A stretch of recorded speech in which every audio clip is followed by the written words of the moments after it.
Friends, Iran, Israel और America के बीच जारी युद्ध जैसे जैसे लंबा खिंचता जा रहा है, वैसे वैसे भारत में भी एक नई चिंता तेजी से चर्चा का विषय बनती जा रही है कि क्या इस युद्ध का अगला निशाना इंटरनेट हो सकता है।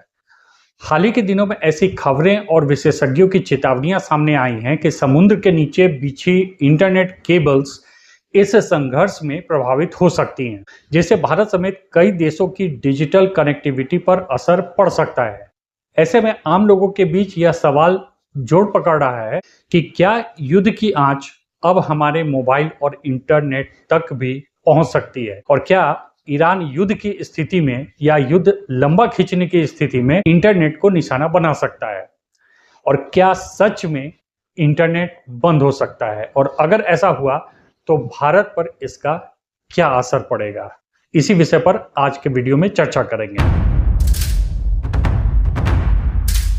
फ्रेंड्स, सबसे पहले इस बात को मैं क्लियर कर दूं कि ईरान ने सीधे कभी यह नहीं कहा है कि वह पूरी दुनिया का इंटरनेट खत्म कर देगा, लेकिन उसने यह जरूर कहा है कि अगर उस पर हमला हुआ तो वह क्रिटिकल इंफ्रास्ट्रक्चर को निशाना बनाएगा। अब यही शब्द सबसे खतरनाक है, क्योंकि इंटरनेट भी इसी क्रिटिकल इंफ्रास्ट्रक्चर का हिस्सा है। अब एक सवाल कुछ लोगों के मन में यह भी आ रहा होगा कि इंटरनेट आखिर चलता कैसे है, क्योंकि बहुत सारे लोगों को लगता है कि इंटरनेट सैटेलाइट से आता है, लेकिन हकीकत यह है कि दुनिया का लगभग 95% इंटरनेट समुद्र के नीचे बिछी फाइबर ऑप्टिकल केबल से चलता है। ये केबल्स हजारों किलोमीटर लंबी होती है और महाद्वीपों को जोड़ती है। भारत का इंटरनेट भी काफी हद तक इन्हीं केबल्स पर निर्भर है, खासकर जो मिडिल ईस्ट और यूरोप से होकर गुजरती है। अब सोचिए, वही इलाका जहां अभी तनाव चल रहा है, यानी कि पर्शियन गल्फ और रेड सी, वहीं से ये केबल्स भी गुजरती है। अगर युद्ध के दौरान माइंस बिछाए जाते हैं, मिसाइल अटैक होते हैं या जहाजों पर हमला होता है, तो इन केबल्स को नुकसान पहुंच सकता है। और सबसे बड़ी बात कि युद्ध के दौरान इन केबल्स को ठीक करना भी लगभग नामुमकिन हो जाता है, क्योंकि रिपेयर शिप्स वहां जा ही नहीं सकती। यही वजह है कि एक्सपर्ट्स अब चेतावनी दे रहे हैं कि अगर यह संघर्ष बढ़ता है तो अगला बड़ा असर इंटरनेट पर दिख सकता है। यह असर सीधे इंटरनेट बंद होने के रूप में नहीं आएगा, बल्कि धीरे धीरे दिखाई देगा, जैसे इंटरनेट स्लो हो जाना, वेबसाइट का देर से खुलना, वीडियो का बफर होना और कई इंटरनेशनल सर्विसेज का डाउन होना। अब अगर भारत की बात करें तो भारत एक डिजिटल इकोनॉमी बन चुका है। UPI transaction, online banking, cloud services, stock market सब इंटरनेट पर निर्भर हैं। अगर समुद्री केबल्स में दिक्कत आती है तो सबसे पहले असर पड़ेगा स्पीड पर।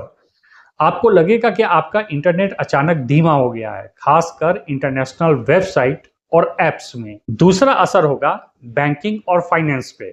अगर इंटरनेशनल नेटवर्क स्लो हो गया तो पेमेंट गेटवे में दिक्कत आ सकती है, यूपीआई ट्रांजैक्शन में देरी हो सकती है और शेयर बाजार में ट्रेडिंग तक प्रभावित हो सकती है। कल्पना कीजिए, अगर ट्रेडिंग के समय नेटवर्क स्लो हो जाए तो कितना बड़ा नुकसान हो सकता है। तीसरा सबसे बड़ा असर होगा डिजिटल बिजनेस पर। आज लाखों लोग ऑनलाइन काम करते हैं। Freelancing, YouTube, IT services, BPO, यह सब ग्लोबल इंटरनेट पर निर्भर है। अगर कनेक्टिविटी प्रभावित होती है तो इनकी इनकम पर सीधा असर पड़ेगा। इसके अलावा एक एंगल साइबर अटैक का भी है। ईरान पहले भी साइबर वॉरफेयर में सक्रिय रहा है। ऐसे में यह सिर्फ केबल डैमेज तक का मामला नहीं है, बल्कि नेटवर्क पर साइबर अटैक भी हो सकते हैं, जिससे वेबसाइट और सर्वर डाउन हो जाते हैं। अगर ऐसा बड़े स्तर पर हुआ तो इंटरनेट का इस्तेमाल करना और भी मुश्किल हो सकता है। लेकिन यहाँ पर जो एक महत्वपूर्ण बात समझनी जरूरी है वह यह है कि पूरी दुनिया का इंटरनेट एक साथ बंद करना लगभग नामुमकिन है।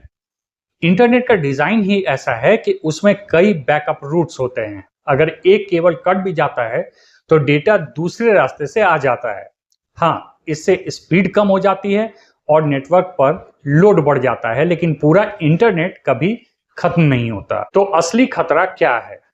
असली खतरा है डिसरप्शन, यानी कि रुकावट। यह रुकावट छोटी भी हो सकती है और बड़ी भी। यह इस बात पर निर्भर करेगा कि संघर्ष और कितना बढ़ता है। अगर सिर्फ एक दो केबल्स प्रभावित होती है तो असर सीमित रहेगा, लेकिन अगर बड़े स्तर पर नुकसान हुआ तो एशिया और मिडिल ईस्ट में इंटरनेट की स्थिति काफी खराब हो सकती है। भारत के लिए यह एक बड़ा संकेत भी है कि हमें अपने डिजिटल इंफ्रास्ट्रक्चर को और मजबूत करना होगा।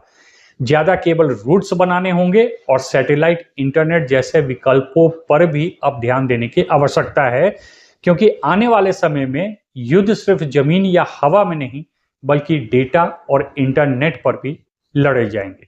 तो अगर एक लाइन में इस पूरे मामले को समझना है तो ईरान इंटरनेट को डायरेक्ट बंद नहीं कर सकता, लेकिन अगर युद्ध बढ़ता है तो इंटरनेट को डिस्टर्ब जरूर कर सकता है और यह डिस्टर्बेंस ही हमारे लिए एक बहुत बड़ी समस्या बन सकती है। इंटरनेट बंद होना तो बहुत दूर की बात है। तो सवाल अब यह है कि क्या दुनिया इस खतरे को समय रहते समझेगी या फिर अगला बड़ा संकट हमारे मोबाइल स्क्रीन पर दिखाई देगा। अगर आपको यह जानकारी महत्वपूर्ण लगी हो तो इस वीडियो को शेयर जरूर करें, क्योंकि आने वाले समय में यह मुद्दा हर आम आदमी की जिंदगी को प्रभावित कर सकता है। Thanks for watching.